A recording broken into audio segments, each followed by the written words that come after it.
Welcome to Futurebred. I'll be your host, Michael. So as the title states, this video will cover theories about how smart Facebook is. This journey of inquiry will actually lead to a questioning of the purpose of life. So I'm going to go at the format of this video a little bit differently than the last few. I'll skip a lot of explanation, and this video is going to be more of a thought experiment.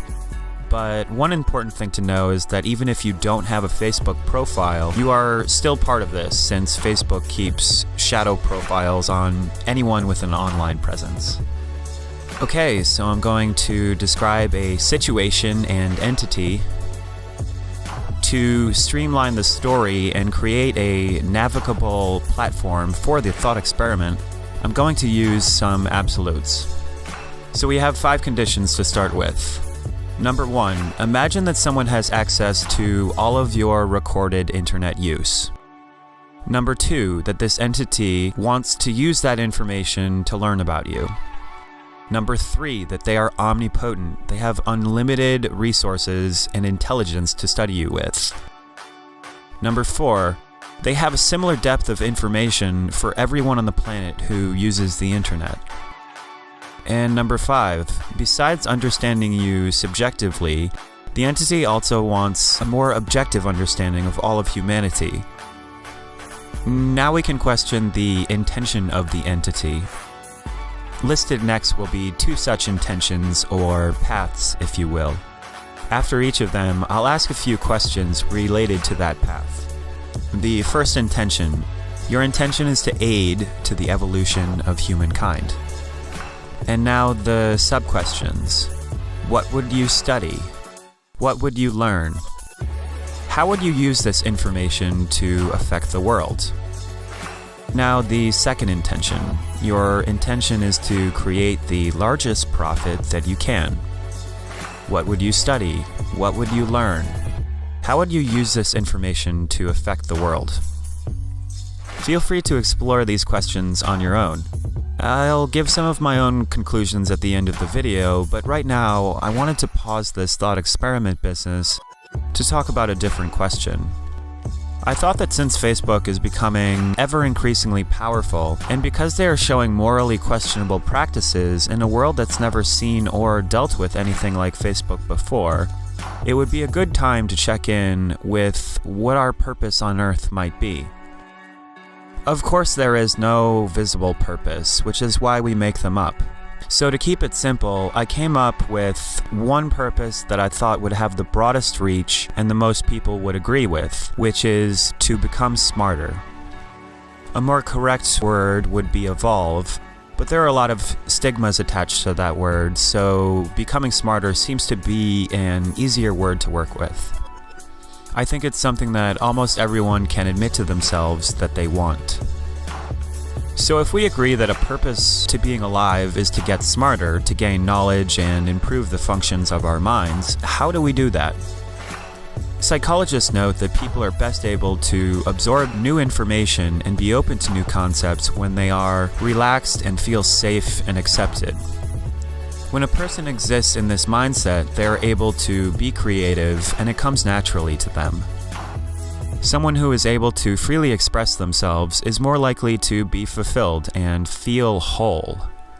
On the other hand, when a person is coming from a depressed mindset, experiencing things like loneliness, self-hate, guilt, or hopelessness, they shut themselves down, and it can be very hard for them to learn new information.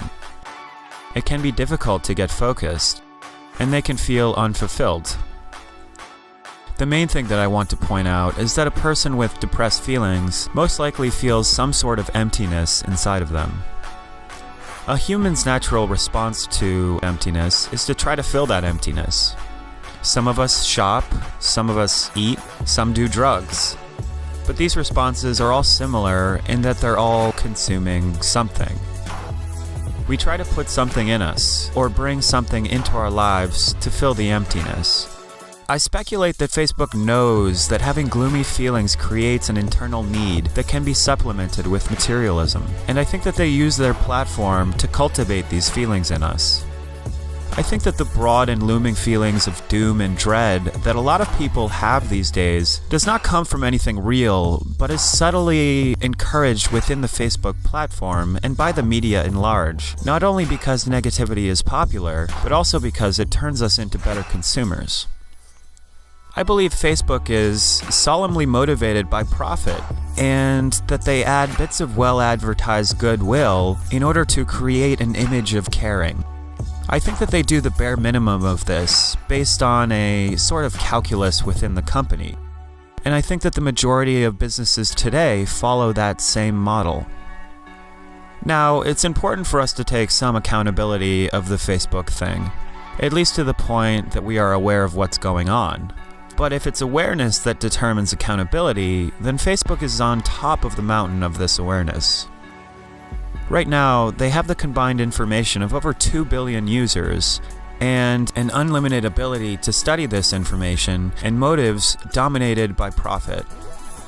Just to give kind of a scope of the amount of data that these big websites have on you, I downloaded the data that Google has stored for just one of my email addresses.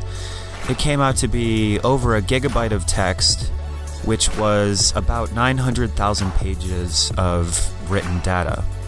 That's just the info gathered from one email attached to one YouTube account.